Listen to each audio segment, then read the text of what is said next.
أعوذ بالله من الشيطان الرجيم بسم الله الرحمن الرحيم الحمد لله رب العالمين والصلاة والسلام على نبينا محمد وعلى أصحابه ومن تبعهم بإحسان إلى يوم الدين أما بعد السلام عليكم ورحمة الله. Nous allons aller à la sourate Al-Masad. C'est écrit ici Souratul, sous le wa sert à tirer ra tout, on réunit le tout et al. Normalement il devait y avoir un wasla, ici on ne l'a pas écrit, il devait y avoir un soukoun qu'on n'a pas écrit. Donc on dit Souratul Masadi. Souratul Masadi. A'udhu billahi minash shaitanir rajim.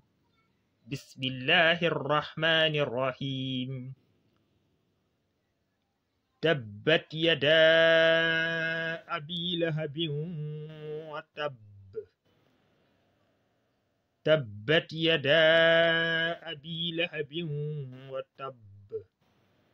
Ta, ba avec shadda, tabba. Ici, on a at. Donc, tabbat ya da. Donc, on peut bien tirer. Yada a bi. Ça, c'est un yaw qui sert à tirer. On n'a pas mis deux points en bas. Donc, ça, c'est une particularité de l'écriture du Coran. Donc, on ne met pas deux points sur le. Il y a écrit ainsi. La ha bin. Donc, abi la ha bin. Il y a wa qui suit le in. Donc ici on applique une règle du tajwid qu'on appelle idgham. Donc la manière dont on doit lire, on dit lahabin wa ta ba. Donc ici nous avons ba, donc on doit mettre un soukoun à la place. Donc quand on s'arrête un verset, on met un soukoun. Donc on ne doit pas entendre a ni i ni ou. Donc on doit mettre un soukoun à la place. Donc, on doit dire watab. Donc, il faut retenir que ba aussi fait partie des khurful qalqala. Donc, on doit bien alourdir le ba. Tabbat yada abi lahabin watab. Ma aghna anhu maluhu wa ma kasab. Ma aghna anhu maluhu wa ma kasab. Ma, on tire le ma, on tire bien. Si on le veut, ma'ar, c'est li ar, na, on tire le na, ma'arna, anhu, ma, on tire le ma, luhu, ça, ce que vous voyez ici sert à tirer, ma luhu, wa, ma'arna, anhu, ma luhu, wa, ma, on a écrit ka, sa, ba, donc on s'arrête au verset, donc on va mettre un soukoun à la place. Kasab. Ma aghna anhu maluhu wa ma kasab. Sayasla naran zata lahab. Sayasla naran zata lahab. Ça, ya os, c'est li, sayasla, on tire le la, naran, za. Donc ici, on applique une règle du tajwid qu'on appelle ikhfa. Donc, on ne doit pas très bien ressortir le ran. On dit naran zata. Ikhfa signifie on doit dissimuler, on doit cacher. Donc, le tanwin ne doit pas être très bien ressorti. Il doit être très bien prononcé. Donc, on dit sayasla naran zata lahabin. Donc, on s'arrête au verset, on met un soukoun à la place. Donc, on a écrit bin, mais on doit mettre un soukoun à la place. Donc, parce qu'on s'arrête au verset.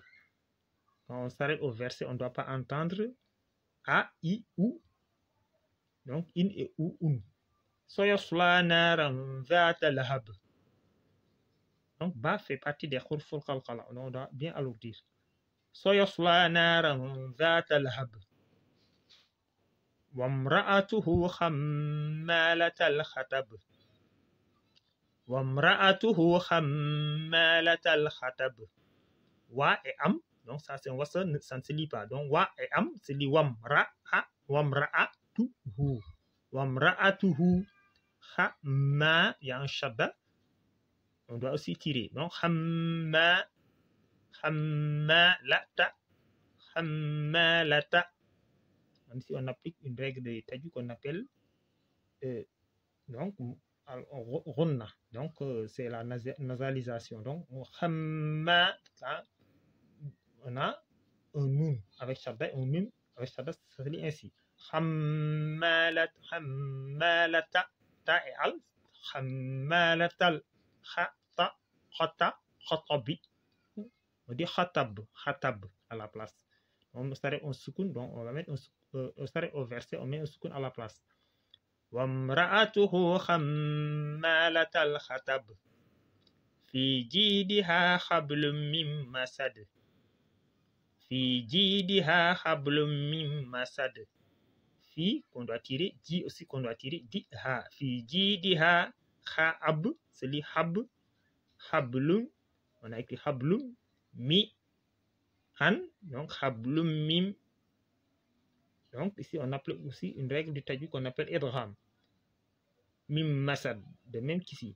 An, ma, mim masad. Idgham. Donc ici on applique la règle du tajwid qu'on appelle idgham, de même qu'ici, entre le an et ma. Fi jidiha hablum mim masad. Fi jidiha hablum mim masad. Bismillahir rahmanir rahim. Tabbat yada abi lahabin wa tabb. Si on doit très bien le dire, contrairement aux autres, parce qu'il y a un shadda à la fin du verset. Tabbat yada abi lahabin wa tabb. Ma aghna anhu maluhu wa ma kasab. Sayasla naran zata lahab. Wa imra'atuhu khammalatal khatab. Fi jidiha hablum masad. Assalamu alaikum wa rahmatullah.